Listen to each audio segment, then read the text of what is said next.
करता हूँ और ये खुशी भी व्यक्त करता हूँ कि समाज में इस तरह के लोग हैं जो सच में शांति और सद्भावना की बात करते हैं और उसके लिए अपना समय भी निकालते हैं। एहसान सर ने शुरुआत में बड़ी सुंदर बात बोली और इस अहमदिया कम्युनिटी से मुझे जुड़े हुए 4-5 साल हो गए आज। जब मुझे पहली बार इन्विटेशन आया था तो मेरे दिमाग में भी यही प्रश्न था कि अहमदिया कम्युनिटी ने पीस सिंपोजियम रखा है और आज न्यूज़पेपर, टेलीविजन चैनल्स कहीं ना कहीं यही सब दिखाते हैं कि कहां पर क्या हो रहा है। लेकिन जब मेरा इन लोगों के साथ डीलिंग्स बढ़ी, फ्रेंडशिप बढ़ी और इनके सब प्रोग्राम्स में जाना हुआ, इनका हमारे प्रोग्राम्स में मंदिर में आना शुरू हुआ, तो मैं समझ पाया इस कम्युनिटी के लोगों को देखकर they people are very humble, they are representing the real Islam to the world और सबसे बड़ी बात they are good in behaviour also. किसी भी धर्म को समझना है, ये जनरली हम लोग अपने परिवारों में देखते हैं, जब किसी का बच्चा शरारतें ज्यादा करता है, समाज में ज्यादा नटखट एक्टिविटीज रखता है, किसी को मारता है, किसी को पीटता है, तो सब एक ही प्रश्न करते हैं, ऐसी संतान है कीड़े पीड़ तो है प्यो कौन है। तो सबसे पहले यही आता है कि भाई कौन किसका बेटा है, ताकि पहचान कर सके ये किस परिवार को बिलोंग करता है। तो उसी तरह हमारे समाज में भी किसी भी डिवोशनल व्यक्ति जो कि स्पिरिचुअलिस्ट है या मटेरियलिस्ट भी हो, उसके हाव भाव क्या है, उसका बिहेवियर क्या है, उसका रोज का खुद का साधना क्या है और समाज के लिए क्या करता है, इन चीजों से देखकर पता चलता है to which society he belongs to. और अगर किसी व्यक्ति को अपने धर्म की सही शिक्षा का पालन करते हुए समाज को सही संदेश देना है, तो उसके ऊपर सबसे बड़ी रिस्पॉन्सिबिलिटी यही होती है कि वो अपनी वाणी से, अपने एक्शन से, अपने जेस्चर, अपने माइंड से, जब वो समाज में अच्छा बिहेव करता है, समाज के लोगों के साथ अच्छे ढंग से रहता है, तो उससे उसकी कम्युनिटी, उसके पेरेंट्स, उसके समाज की ही वाह होती है। और हम सब लोग कहीं ना कहीं we all belong to one God। एक ही व्यक्ति ने संसार बनाया है, क्योंकि संसार बहुत बड़ा है, कोई ना कोई कहीं ना कहीं अपनी भाषा तैयार कर अपने रूल्स एंड रेगुलेशंस तैयार कर रिप्रेजेंटेटिव्स आए, उन्होंने डिफरेंट वर्ल्ड में डिफरेंट सोसाइटीज को डिफरेंट मेथड के साथ एक ही मैसेज दिया। और ये उस व्यक्ति को पता चल सकता है जिसने सारे शास्त्र पढ़े भी हो। जब तक हम लोग, जैसे कई बार आपने देखा होगा, टांगे वाला घोड़ा चलाता है जब, तो उसके फ्लैप्स लगे होते हैं आंखों पर कि लेफ्ट ना देखे, राइट ना देखे, सीधा वहीं जाए जहां चला रहे हैं।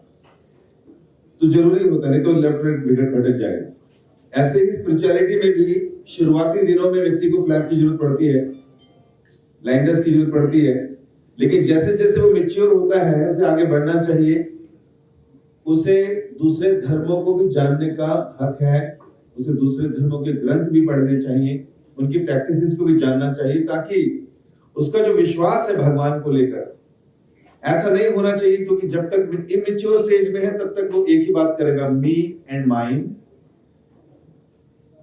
मैं और मेरा।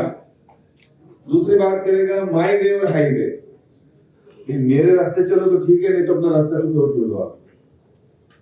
और ऐसी मानसिकता से होता क्या है, द्वेष होता है, कंपटीशन की भावना रहती है, I am the best, I am the best practitioner. तो जैसे ही ऐसी भावना दिमाग में आती है तो सुपीरियर कॉम्प्लेक्स और इंफीरियर कॉम्प्लेक्स जन्म लेता है।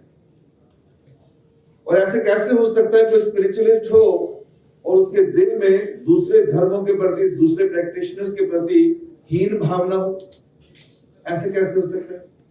या तो फिर वो गलत प्रैक्टिस कर रहा है, या उसके पास मैसेज गलत है, या फिर वो गलत इंटरप्रिटेशंस कर रहे हैं, उसको पढ़ाने वाले लोग उसको गलत राह में लगा रहे हैं। सच्चा धर्म सभी ग्रंथों में दिया गया है, सच्चे प्रैक्टिशनर्स हर धर्म में मिल जाएंगे, लेकिन अगर किसी व्यक्ति ने अपनी बुद्धि को या अपने फ्रेंड्स को, एसोसिएशन जिनके साथ वो करता है, उनके साथ उसका सही फायदा नहीं उठाया, तो मी एंड माइंड की कॉन्शियसनेस से वो अपने आप को भी स्पॉइल करेगा और अपने धर्म को भी स्पॉइल करेगा। और आज अगर हम गूगल करें तो उसमें अगर ढूंढें कि संसार में कितने ऐसे लोग हैं जो नास्तिक हैं, तो पता चलेगा कि लगभग 17 to 18% आज पॉपुलेशन जब सर्वे होता है तो यही बताते हैं, I am a non believer, I am atheist, मैं नास्तिक हूं। तो नास्तिक बनने के पीछे कारण क्या है? ये इसलिए नास्तिक बन गए क्योंकि इन्होंने आस्तिकों को देखा ये आपस में लड़ते हैं। ये मी एंड माइंड, माई वे और हाईवे की मेंटालिटी से एक दूसरे से जलन करते हैं और इतनी इनकी नैरो माइंडेडनेस है कि उसकी वजह से लड़ते भी, जला देते हैं दूसरे, उनके धर्म के स्थलों को तोड़ देते हैं। ऐसी मानसिकता, ऐसा धर्म, तो लोग कहते हैं भैया इतना कलह कलेश से अच्छा है लेट मी बी पीसफुल, नास्तिक बन के मैं ज्यादा पीसफुल हूं। ऐसे पीस सिंबोलिज्म की कोई जरूरत नहीं है। क्यों? क्योंकि मैं नास्तिक बनकर मैं कोई धर्म फॉलो नहीं करता, इसलिए मैं घर में खुश हूं। ना रहेगा बांस ना बजेगी बांसुरी। लेकिन हम जानते हैं कि जो नॉन बिलीवर्स हैं उनके लिए हर ग्रंथ में क्या लिखा गया है। अगर आप ग्रंथ साहिब पढ़ते हैं तो उसमें भी लिखा जो नॉन बिलीवर्स हैं, जो पापी लोग हैं, उनको लिए नरक जैसी जगह रखी हुई। लेकिन जो भगवान का नाम जपते हैं उन लोगों के लिए तो आनंद ही आनंद है। दुख दर्द यमन नेड़े ना आवे, कहू नानक जो हरि गुण गावे। दुख भी नहीं आएगी नजदीक और यमराज का दर्शन भी नहीं होगा जो हरि का गुण गाए। तो इसका मतलब क्या है? नरक और स्वर्ग की अवधारणा सिख धर्म में भी बताई जाती है, हिंदुइज्म में भी बताया गया है। जो अच्छे कर्म करेगा स्वर्ग जाएगा, जो बुरे करेगा उसको नरकों में जाना पड़ेगा। जो नॉन बिलीवर्स या जो दूसरों को परेशान करे, आप बाइबल की तरफ जाइए तो उसमें भी ये लिखा है कि जो लोग अच्छे हैं उनको हेवन में जाना पड़ेगा और जो बुरे हैं उनको हेलिश प्लैनेट्स में जाना पड़ेगा। और इस्लाम में भी यही अवधारणा है कि जो लोग खुदा की आयतों के हिसाब से नहीं जिएंगे इस्लाम में, उन लोगों को दोज़ख में जाना पड़ेगा, जहन्नुम में जाना पड़ेगा, आग के दरिए। और जो लोग सही चलेंगे उनके लिए जन्नत है। तो ये यहाँ पर हर जगह एक ही बात कही जा रही है, एड्रेस वही है, बस नाम बदल गए। इसलिए नॉन बिलीवर्स आज है वो उन सो कॉल्ड रॉन्ग प्रैक्टिशनर्स की वजह से भी है जो ठीक ढंग से अपनी प्रैक्टिसेस नहीं करते। लेकिन हाँ, इस तरह के पीस मौसम में जब हम आते हैं तो जब धर्म के लीडर्स आपस में मिलते हैं, बात करते हैं, फोटो खिंचवाते हैं, गले मिलते हैं, एक दूसरे के साथ रहते हैं, एक दूसरे के साथ अपनी प्रैक्टिसेस, अपनी रियलाइजेशन शेयर करते हैं, तो वो समझ पाते हैं कि यार मैं जो कर रहा हूं और ये जो कर रहे हैं दोनों सेम ही तो है। भाई 2 और 2 4 भारत में होते, अमेरिका में नहीं होते। अमेरिका में 2 2 4 नहीं होते, वहां पर 2 + 2 4 होता है। और रशिया में तो बिल्कुल नहीं, पुतिन ने मना कर रखा है, वहां 2 + 2 4 नहीं होता और ना ही 2 और 2 4 होता है। वहां पर होता है क्या? दुआ दुआ चिश्ती, इसका भी मतलब। और आप साउथ चले जाइए, केरला चले जाइए, वहां के लैंग्वेज में कहते हैं दन्ना दन्ना नाड़ा, उधर होते नहीं 2 2 4। और कोई व्यक्ति बोले जो हमारी भाषा में 2 2 4 होता है वो दूसरे में नहीं होता, तो ये फिर बेवकूफी है। ये उन स्पिरिचुअल लीडर्स की नैरो माइंडेडनेस है जिसकी वजह से उन्होंने उनको ऐसा बना दिया जिसकी वजह से उनको सोच ही नहीं सकते।